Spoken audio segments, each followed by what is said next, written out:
Good afternoon, everybody, or good morning, I suppose. It's been a long day for me already. I've already taught a class.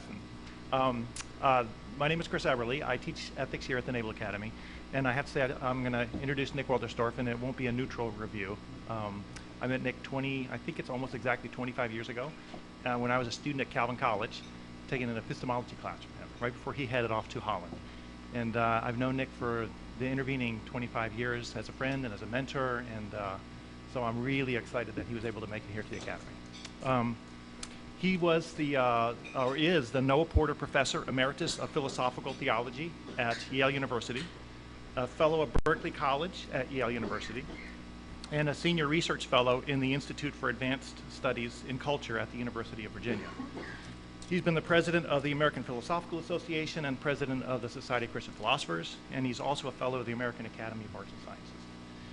Nick graduated from Calvin College in 1953 and received his PhD from Harvard in 1956. You might know where Harvard is, but if you don't know where Calvin College is, it's right here. If you're from Michigan, you know what I'm talking about. Yeah. After teaching philosophy for 2 years at Yale, he returned to Calvin, where he happened to teach logic to my future mother-in-law during his first semester. She said he was okay. He returned to Yale in 1989, where he was on the faculty of the Divinity School, the Philosophy Department, and the Religious Studies Department.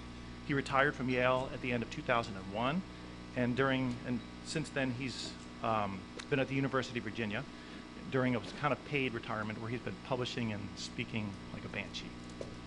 He's an unbelievably large number of publications, and in the most diverse areas. His first book, On Universals, was published in 1970 and addressed exceedingly technical metaphysical issues. I don't know if you even remember that. I suppose you probably do. He has published at least 2 books in aesthetics, Art in Action and Works and Worlds of Art. And he's authored a number of books exploring the work of other eminent philosophers, to include his John Locke and the Ethics of Belief and Thomas Reid and the Story of Epistemology, both from Cambridge. His recent book from Princeton, Justice, Rights and Wrongs, articulates what I and many others regard as the most compelling account of the nature of rights now on offer. And because he couldn't finish everything he wanted to say in that book, even though it's nearly 400 pages long, he published Justice and Love as a follow-up. He's published a number of books on political philosophy and political theory: Until Justice and Peace Embrace, 1983, Religion in the Public Square, 1996, The Mighty and the Almighty from Cambridge in 2011, and Understanding Liberal Democracy in 2012. His work in epistemology, for example, Reason Within the Bounds of Religion, has profoundly shaped the discipline of epistemology in the United States today. And let me mention one more book, my favorite, probably also the shortest, and one that's brought some measure of comfort to many, many readers. His reflections on suffering that was occasioned by the death of his son, Eric. It's called Lament for a Son, and you can buy it at Amazon. And I just had my philosophy of religion class this morning. I made them put their hands up in the air and promise me that they would buy it and read it over the summer when they're on cruise. Fortunately, he's not finished with us. After he retires from his retirement at the University of Virginia, he will be beavering away at 3 more books. Another one on aesthetics, another in the philosophy of religion, and the third an intellectual biography of sorts. It's called Journey to Justice, as I recollect what it is, which recounts how his political involvement in South Africa, Palestine, and the Honduras has shaped his understanding of justice.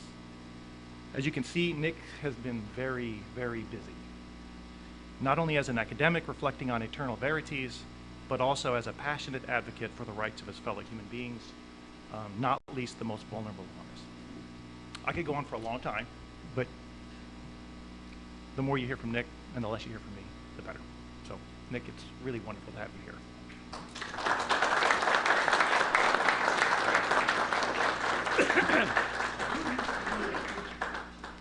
Thanks very much, Chris. I've known him for 25 years, but I hardly recognized him this morning. Over these 25 years, I have never seen him wearing a necktie.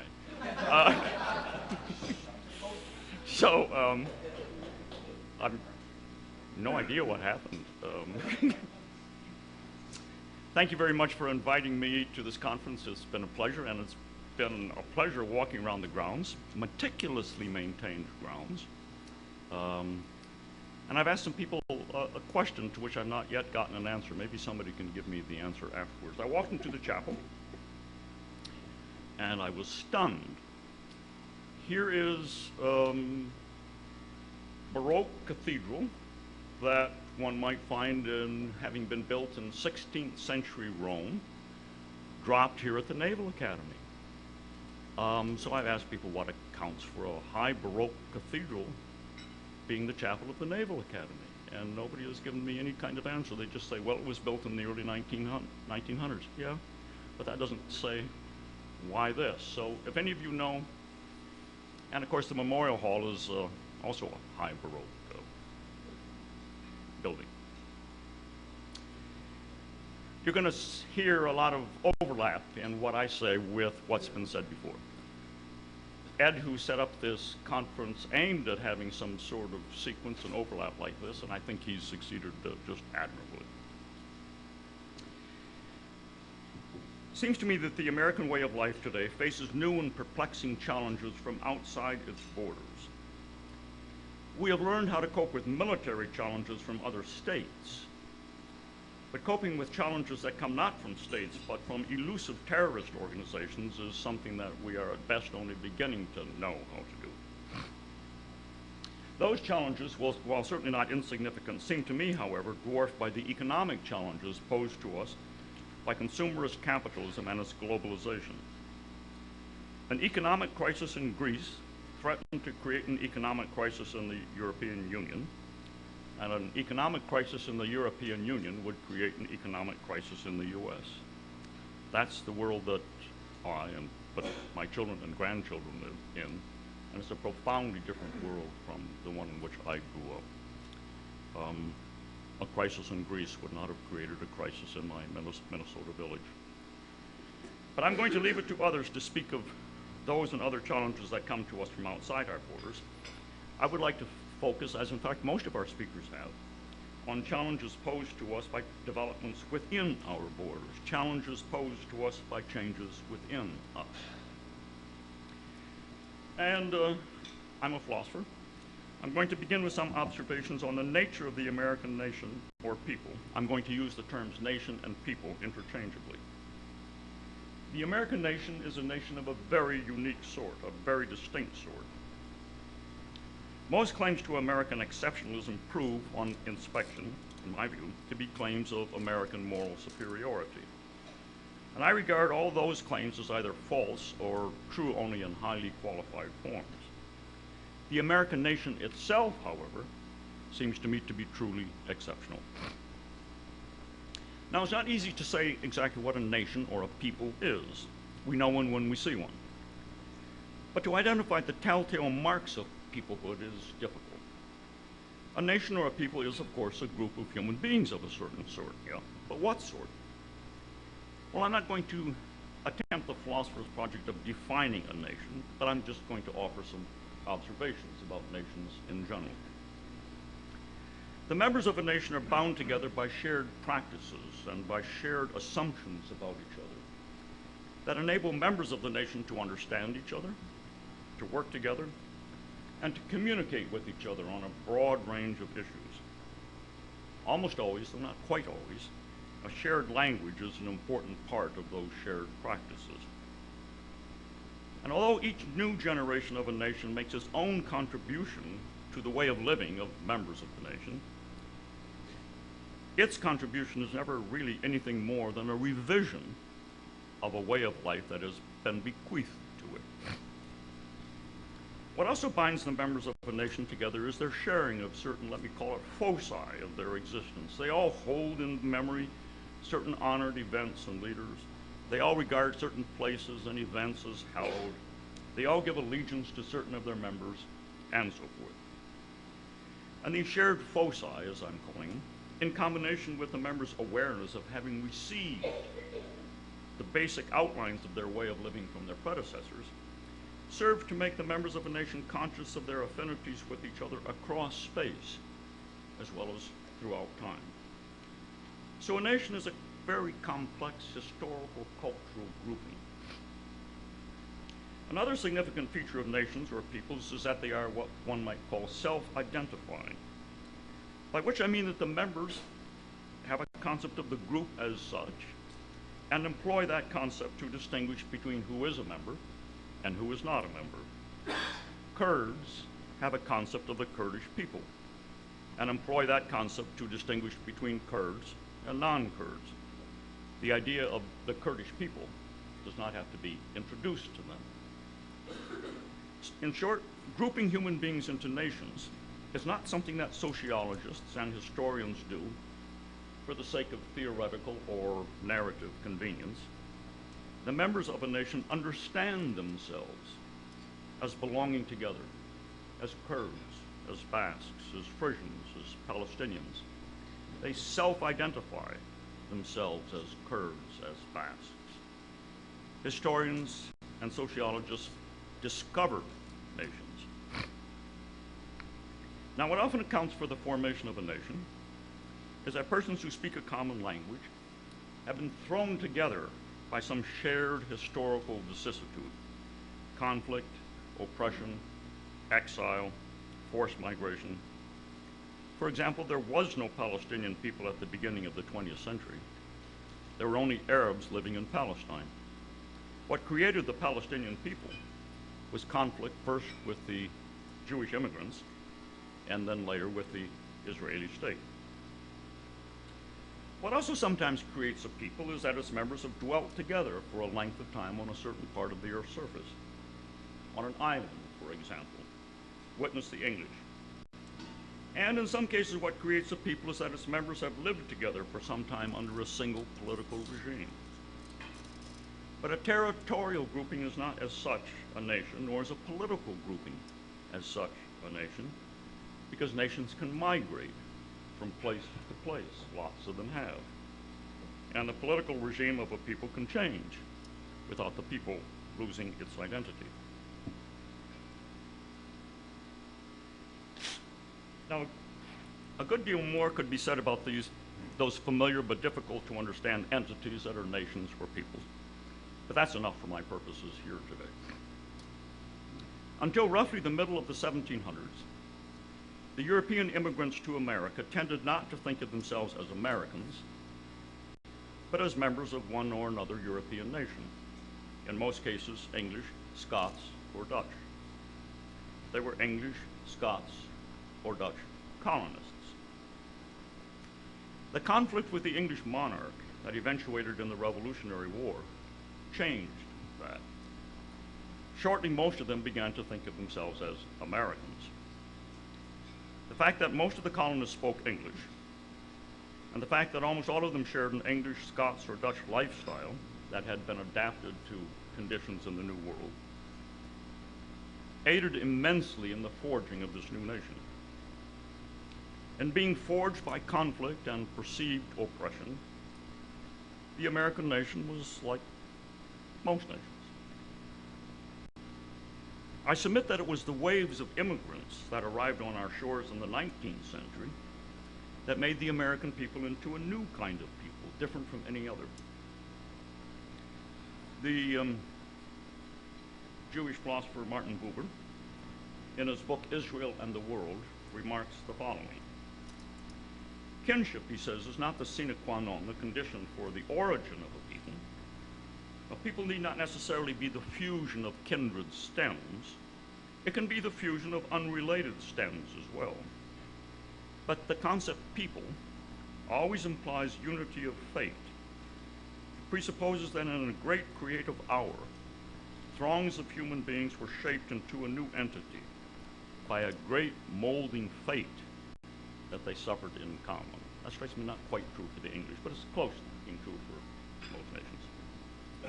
Buber then goes on to say that once a nation has been formed, however, quote, it survives by dint of the kinship established from that moment on.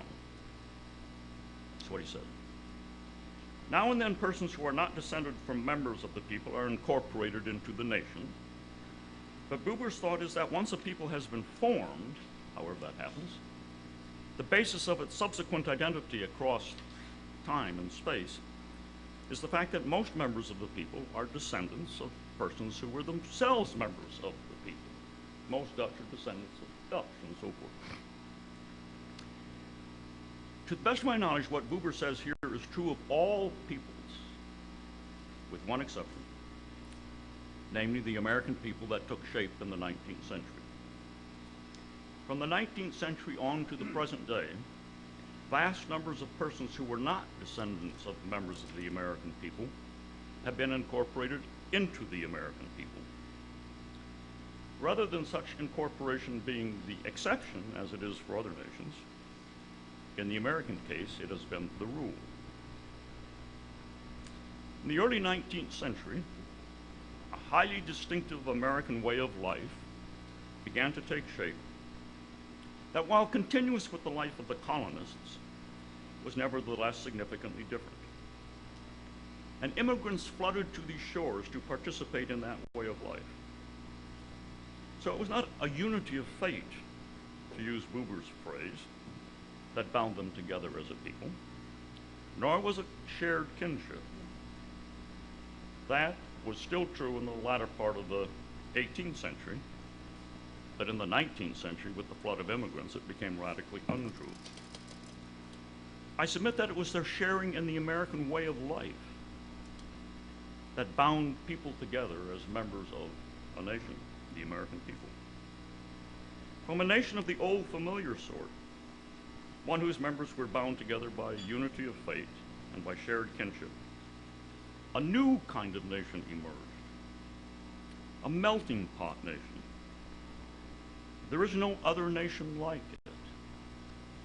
One of the speakers yesterday spoke of America as an idea, and that is correct. Now, the new American way of life that emerged in the 19th century was described at considerable length and with great acuity, as many of you know, by the French visitor Alexis de Tocqueville. Let me here highlight just 4 prominent features of the new American way of life that irresistibly drew large numbers of immigrants to our shore. These 4. A certain contour of liberty, wide open social and economic opportunity. Third, classless social equality. And 4th, voice in one's governance.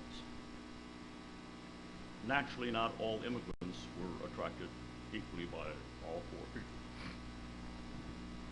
Now, before I set out, I must highlight 2 extremely important exceptions to what I have said and what I will be saying.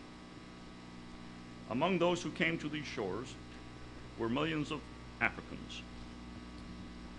They were not drawn to these shores by the promise of a new way of life.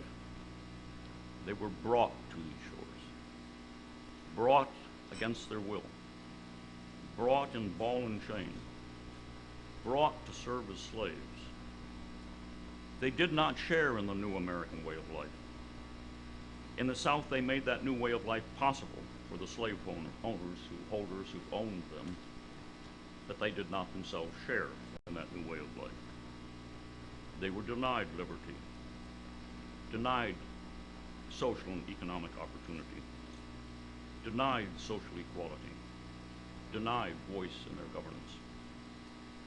And then there were those who didn't come to these shores, but were native to this land, Native Americans. And they seldom shared in the promise of the new American way of life. So in what follows, I speak of people being drawn to this land by the promise of sharing in the new American way of life.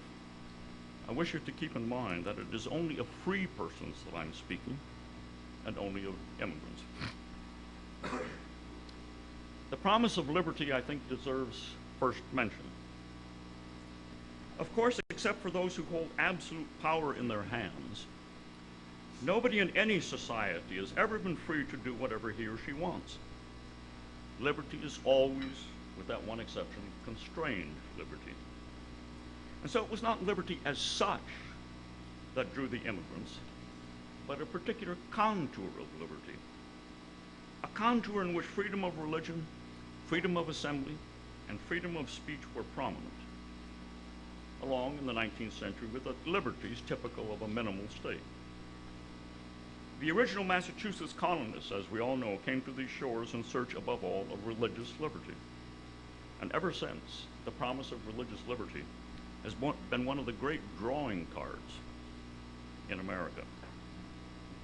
Perhaps I should add that in the early days of the Republic, there were also some people who came in the hope of getting away from governmental coercion of any sort. They headed west as soon as they set foot on these lands.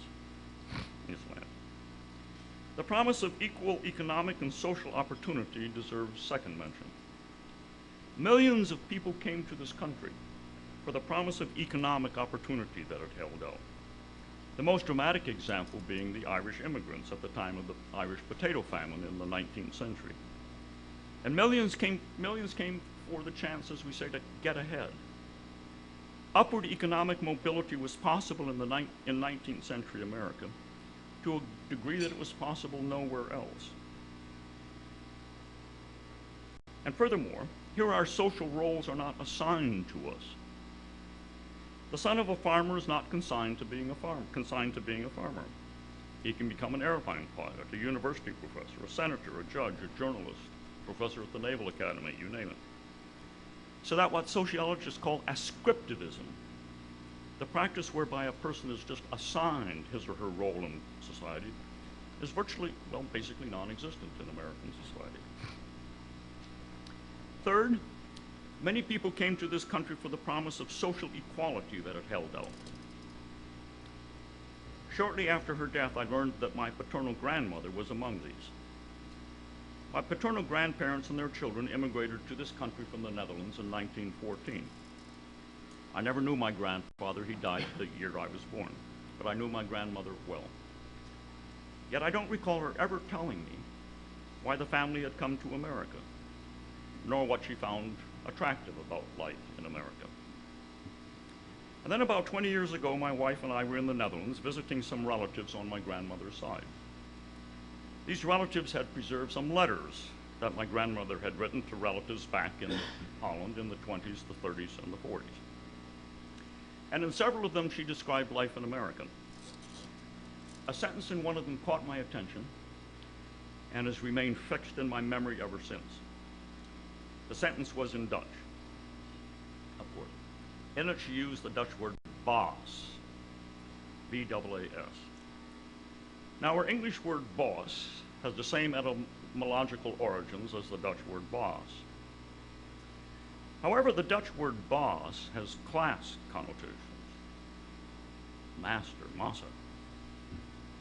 The English word boss has no such connotations. The boss of your construction gang might be living right next door. So this is what my grandmother said. I'll translate from the Dutch about life in America. Here, nobody has to call anybody boss. Here, nobody has to call anybody boss. I was deeply moved when I read that sentence. It is for me the most vivid expression I know of the promise of social equality held out by life in America. Here, nobody has to call anybody boss. A fourth feature of life in America that drew persons to these shores is that here they had voice in their governance to an extent that they did not in their native lands. Of course, African Americans did not have voice in their governance until after the Civil War, and women not until early in the 20th century. Originally, it was just white males who had voice in their governance. So in sum, a certain characteristic contour of liberty, wide open social and economic equality, classless society, and voice in one's governance. I suggest that it was especially these features of the American way of life, which took shape in the 19th century, that drew millions of immigrants to these shores, and furthermore that it was their participation in this way of life that molded those who dwelt here into a people of a new sort, a people able to absorb millions and millions of immigrants. In no other nation has ancestry played so small a part in determining membership in the nation. The way of life in the small Minnesota village Bigelow, in which I was reared, was a paradigmatic small, 200 people, in which I was reared was a paradigmatic example of the American way of life that emerged in the 19th century and drew immigrants to these shores. Most of the inhabitants of the village were either immigrants or children or grandchildren of immigrants. We treasured the freedom, especially the religious freedom that we enjoyed in America. We saw social and economic opportunities wide open before us. We and our neighbors were getting ahead. There was in the village a truly radical social egalitarianism. Nobody called anybody boss. And we enjoyed voice in our governance. With great enthusiasm, every 4th of July, we all got together in the village park to celebrate this way of life, with sermons, patriotic speeches, games, outdoor canteens, and so forth. I miss those celebrations. Now I invite you to ask along with me the following question. Do the 4 features of the American way of life that I have highlighted share something in common? Or was it just happenstance that the American way of life that emerged in the 19th century exhibited these 4 features? Do they more or less naturally come together? I think they do. Each of them, so I suggest, is an expression of the conviction that each and every human being has worth or dignity, and of the conviction that respect for that worth or dignity requires that we be allowed to live our lives as we judge best within the limits of law and morality, and that we have voice in our governance. I think it is these convictions about equal dignity and respect for dignity that underlay the American contour of liberty, the openness of social and economic opportunity, the rejection of class, and the right to voice in one's own governance. Now let me once again call to your attention that what I've been saying does not hold for the Africans who were enslaved in this country, nor does it hold for the Native Americans who were neither immigrants nor the descendants of immigrants.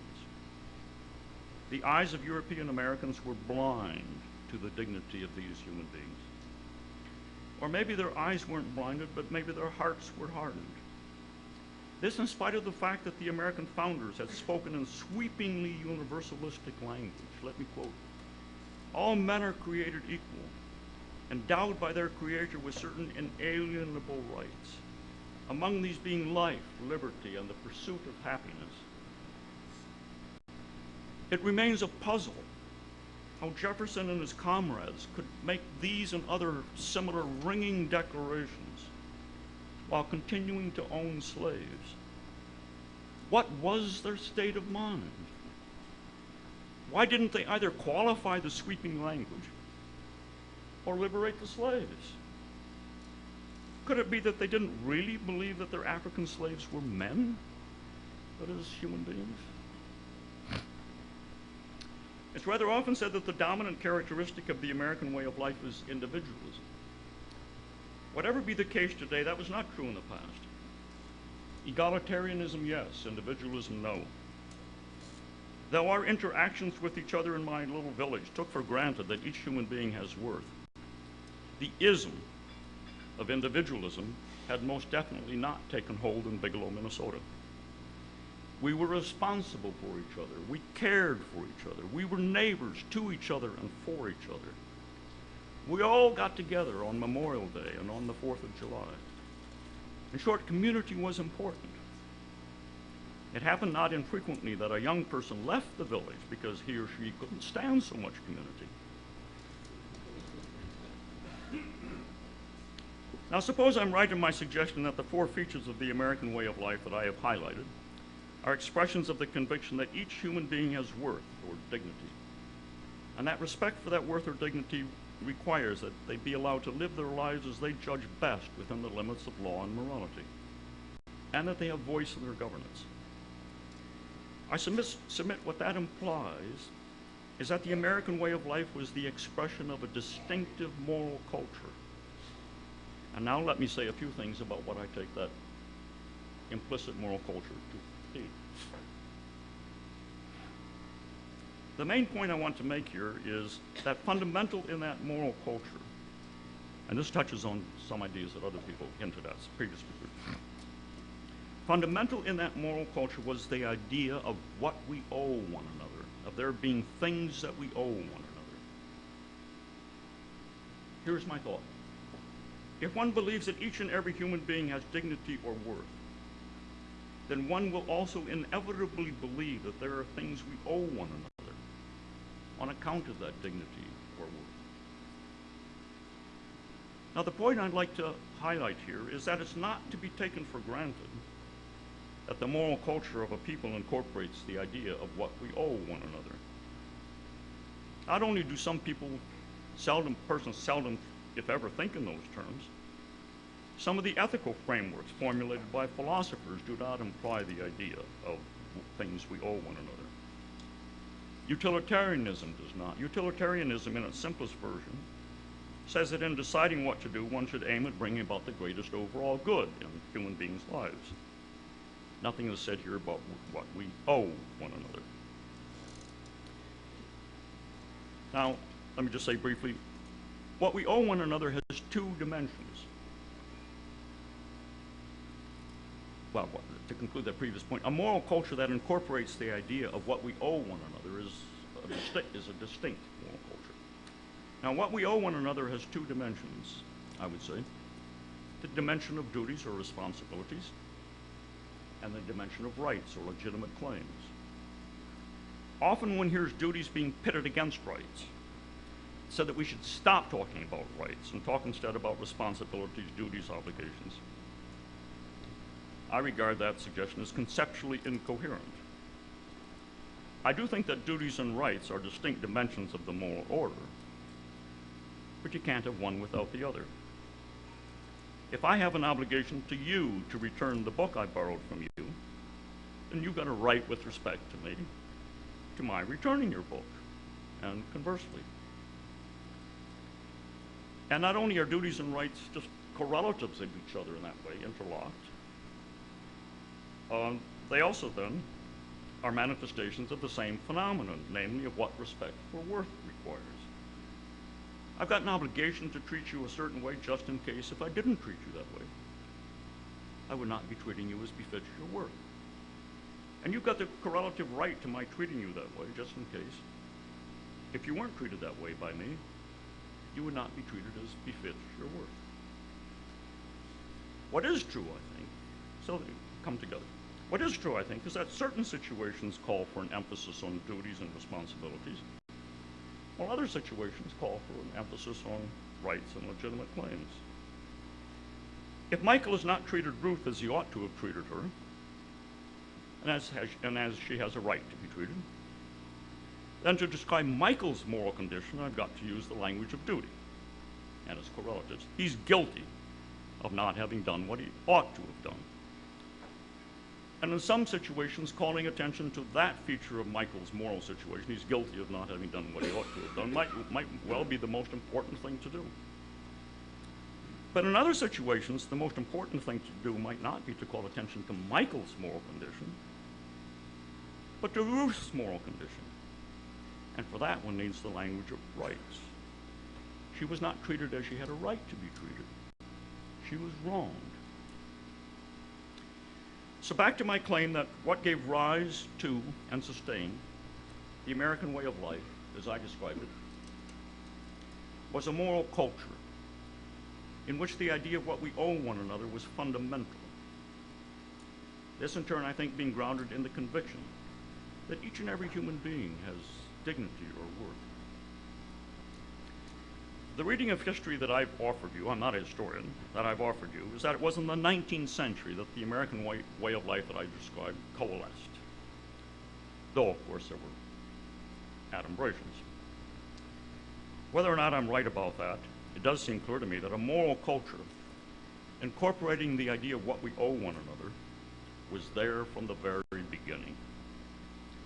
It was there when the Calvinist Puritans set foot in what is now Massachusetts. They thought in terms of duties and responsibilities. And later that moral culture was given memorable political expression in the Declaration of Independence and the Bill of Rights.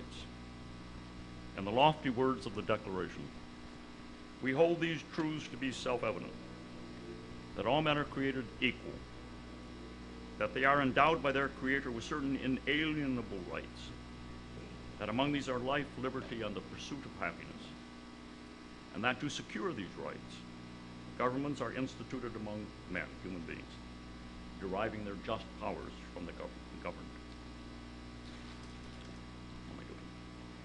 Sometime in the 20th century, it became commonplace among academics and intellectuals to claim that the idea of natural rights was the creation of the political philosophers of the early Enlightenment, Hobbes and Locke prominent among them.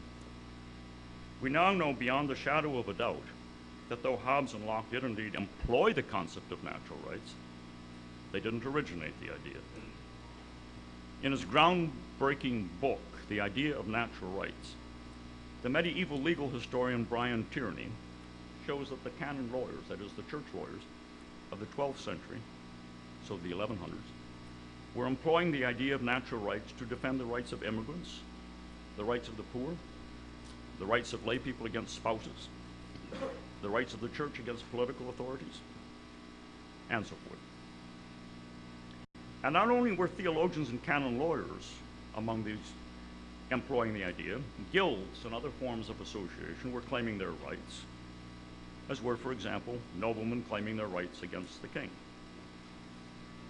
In short, ever since the 12th century, the moral culture of Christian Europe has included the concept of natural rights and duties, of things we owe each other. And I myself think that the idea is implicit in the writings of many of the church fathers, and back beyond that in the Hebrew and Christian scriptures.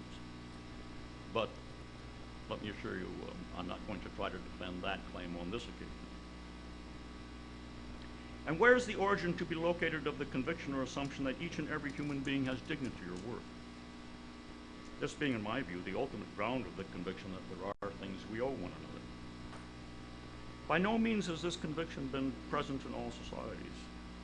In fact, most societies apparently have been of the view that those who were not members of the society had little or no worth.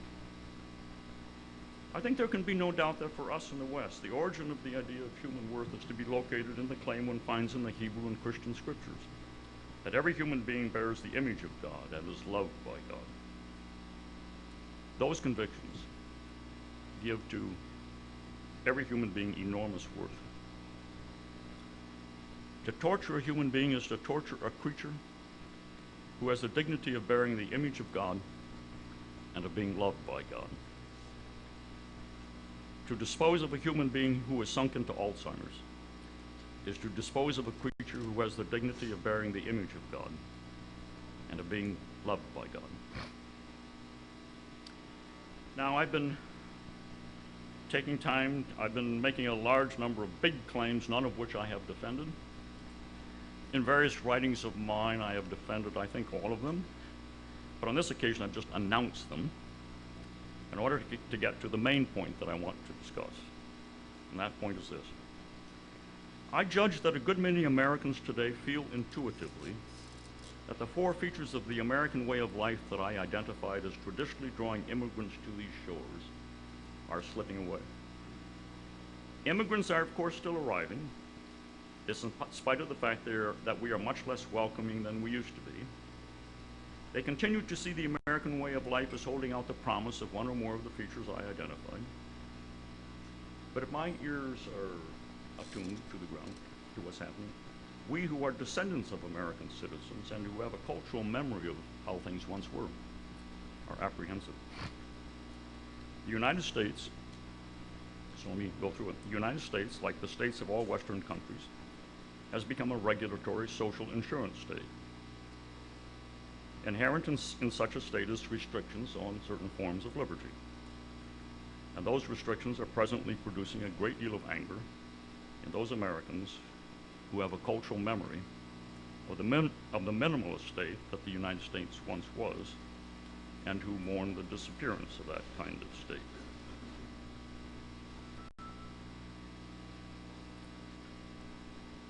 It is true, I think, that this anger over the emergence of a regulatory social insurance state is somewhat selective. On April 2 of this present year, various news channels reported that a municipality in Georgia was considering requiring all households within its borders to keep a loaded gun in the house. Not only does this strike me as regulatory government gone off the rails, I would wager that at least some of those in the municipality who favored this law were opposed to the individual mandate in the Affordable Care Act on the ground that it represented over-regulation. Second, I judge that there's a widespread sense among Americans that for most people, almost all our speakers have talked about this as a matter of fact, economic opportunity has contracted and will continue to contract. Obviously, there are some people who still get ahead, but as we've heard, middle-class wages have declined over the past decade. Millions of people live in poverty, and the number of jobs available is considerably smaller than the number of people looking for jobs. Polls indicate that most Americans believe that their children will be less well off than they are. Third, though it remains the case that in the strict sense America is a classless society, nobody has to call anybody boss. As we've heard, the extreme disparity in wealth that has emerged in recent years and continues to grow, and the extreme disparity in power and privilege that accompanies disparity in wealth, means that American society has become much more plutocratic than it once was, and that there is much less chance for upward economic and social mobility by the children of those with lower or middle class ancestry than there used to be in this country, and apparently than there is in some of the northern European countries today.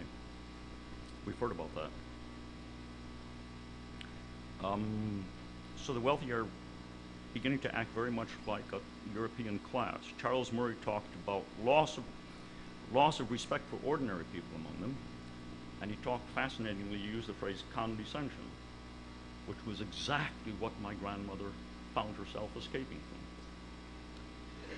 Last, it remains the case that legally and constitutionally everybody has a right to voice in his or her governance, though some states are trying to restrict the exercise of that right by requiring forms of identification that are difficult for some citizens to acquire. But as we've also heard, whatever be the legal and constitutional situation, the pervasive influence of money on the political process means that the voice of all of us together here in this room, I don't know, 50 people, carries much less weight than the voice of a single Wall Street banker, and less than the voice of a single lobbyist for the NRA. So the dream that has shaped us into a peculiar people for 200 years, and that has drawn millions of immigrants to these shores, is felt to be slipping away. The dream of a way of life characterized by a distinct contour of liberty, by wide social and economic opportunity, by a classless society, a truly classless society, and by voice in oneself.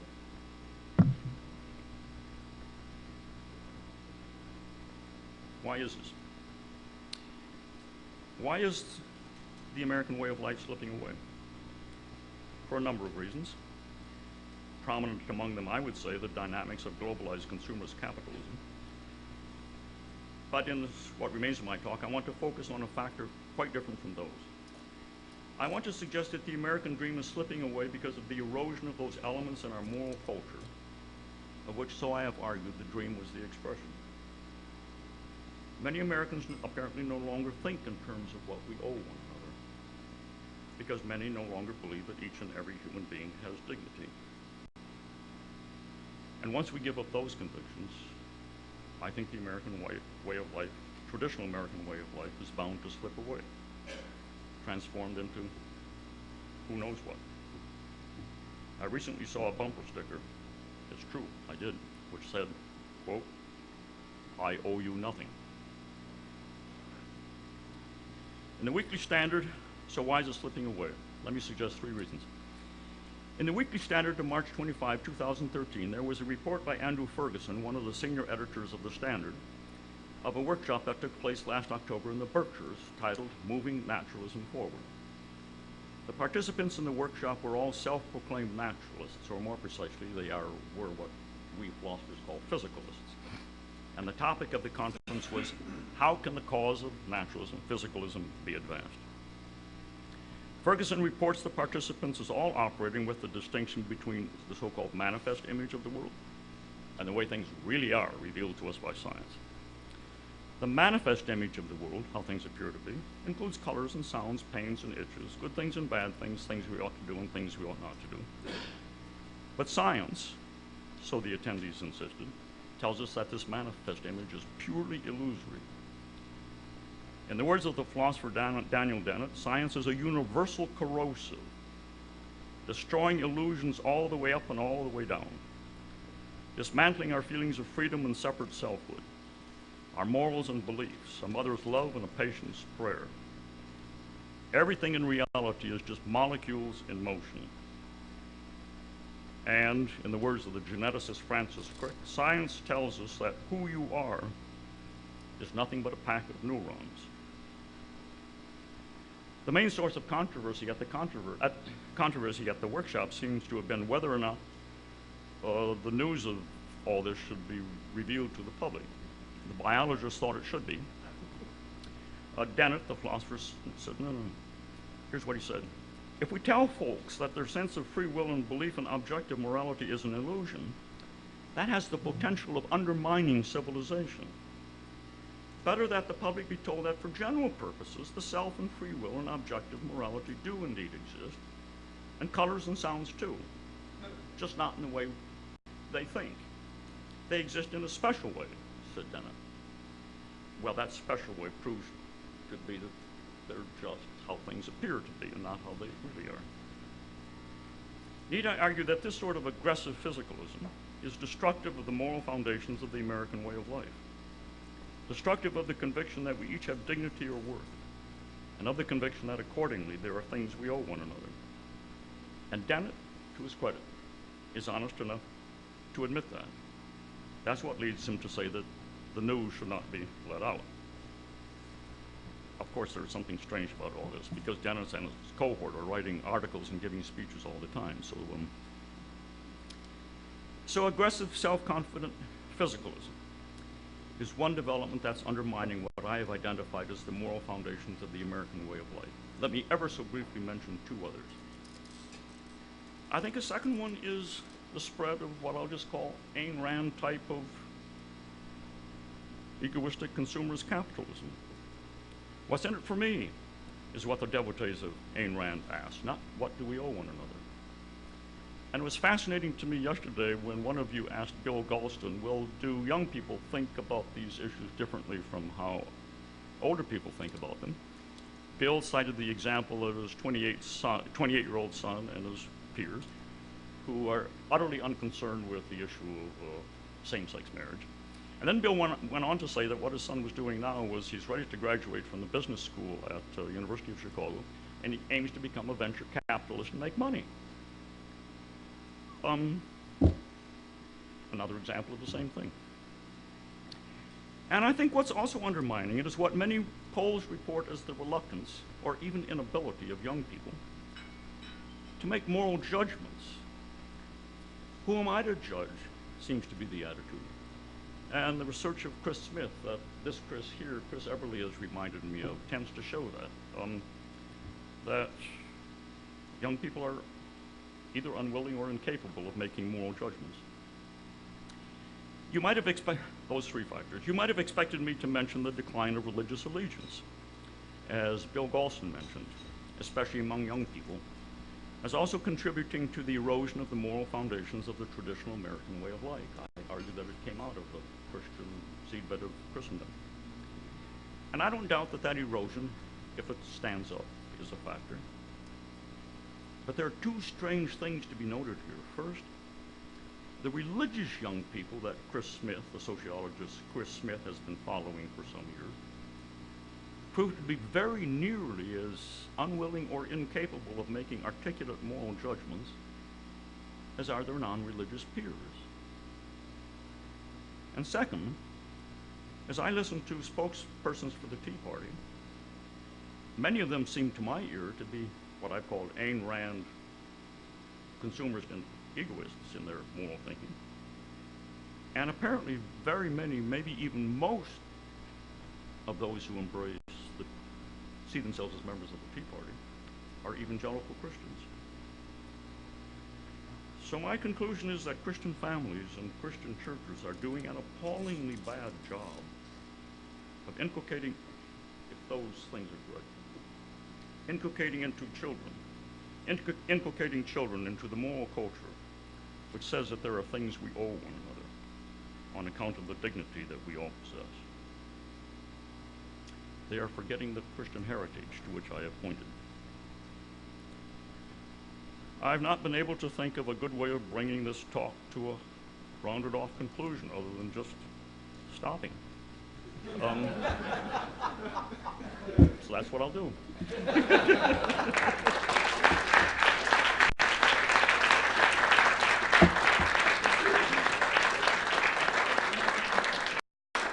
Okay, after that prophecy spire, do we have any questions? Anybody have a couple volleys we want to kick back up? Well, Yeah.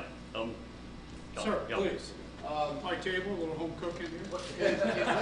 John, I want to say to all of you, was my gracious host yesterday of seeing the Baroque architecture of the Naval Academy. Figure out why the chapel or the Bancroft Hall was built with that architecture, but we'll do a little research. Okay. There's a saying when you're a plebe, is I'll find out, sir. We'll find out, sir.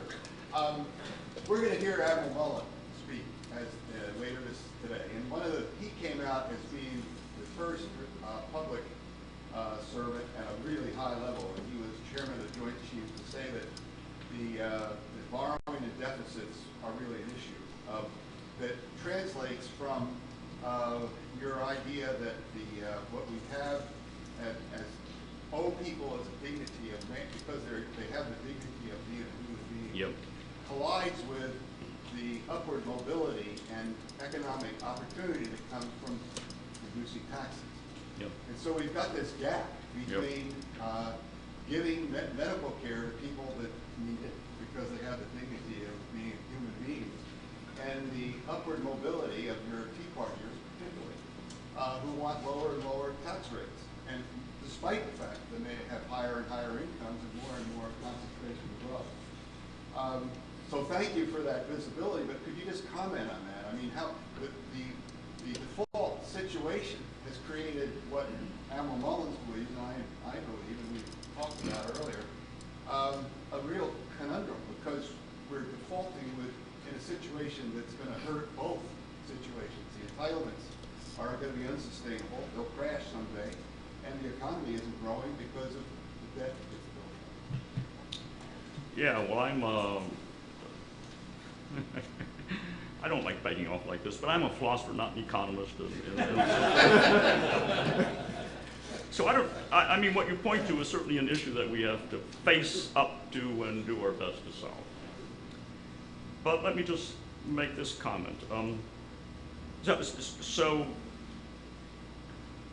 we have operated on we in the modern West, our version of modern West, have clearly been operating on the assumption that even the person sunk into Alzheimer's, even the person who's in a permanent coma, that these persons have a dignity which forbids us from shooting them and tossing them into a dumpster.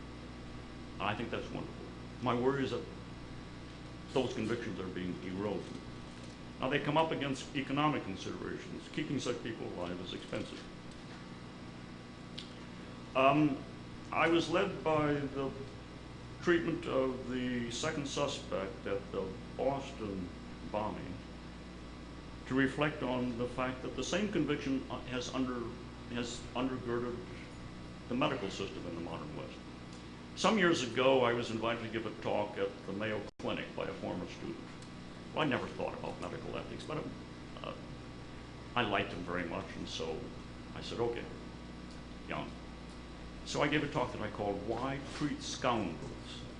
And it occurred to me that there's this wonderful feature of modern medicine, that we even treat scoundrels, that there's not a moral admission requirement to the hospital.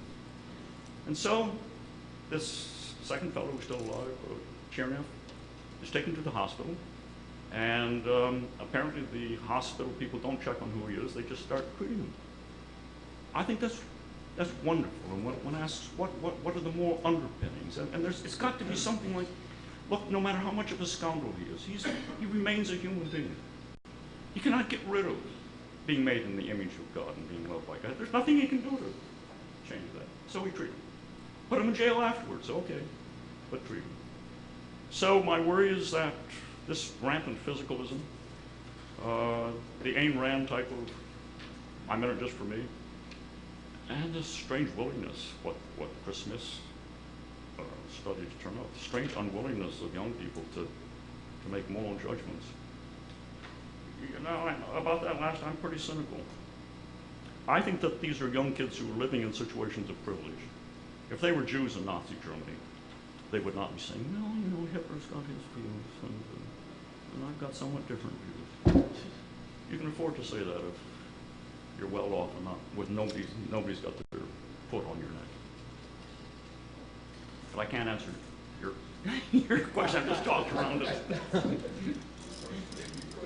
Take another one. Yeah.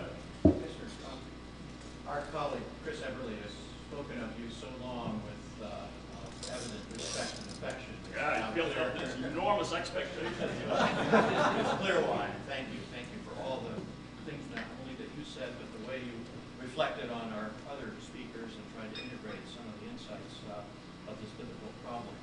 I wanted to ask you about this relationship, the philosophical relationship that you mentioned, the passing between rights and duties. Yep. I wonder if, I wanted to press you on this one point, some of the duties that we're worried about, like duties of citizenship, Yep. duties to the community, duties of CEOs to the communities in which their companies are located, including, but somehow not limited to each individual stakeholder, but to the collective entity which that community is. And to the people who are the workers. And to are the people who are the workers, the clients, the customers, the sharers of the environment that is polluted or not polluted by the behavior of the company.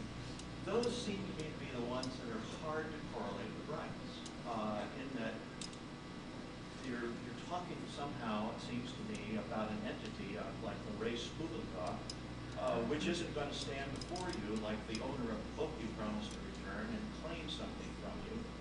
Instead, it requires that you endow that entity with a certain metaphysical status in your life. My country, I owe my country something. But the country, Uncle Sam, or some individual human biological being doesn't. He can remind you, he or she can remind you of your duties to the country, but can't claim those for him or herself. What do we do with those, and how are we to understand that kind of duty? Because it seems to me, if we look at what we owe one another, we also owe the collective entity something. And the physicalists whom you mentioned don't really have much regard for even human beings as collective entities, let alone as anything beyond that, collectivity. Yeah. So I deleted it from my talk, but when I speak of owing one another, I mean not just individuals, but institutions. I think that I think you can wrong an institution by, robbing it, by robbing the bank. You're wronging the teller, but you're also wronging the bank, and also institutions owe us things, and hence it is that the Bill of Rights talks about the rights that we have vis-a-vis the U.S. government. Secondly, I implicitly gave you my view of rights there. A standard view of rights is that they're grounded in autonomy, that they are protectors of autonomy. I don't think that works out. My view is that rights are grounded in what respect for dignity or work requires. But then it seems to me that when you think about it, there really is a correlative. If I've got a duty to return a book to you, then you've got a legitimate claim vis-a-vis me that I return the book. If I don't do it, if I'm guilty, but also if I don't do it, then you have the moral status of being wronged by me.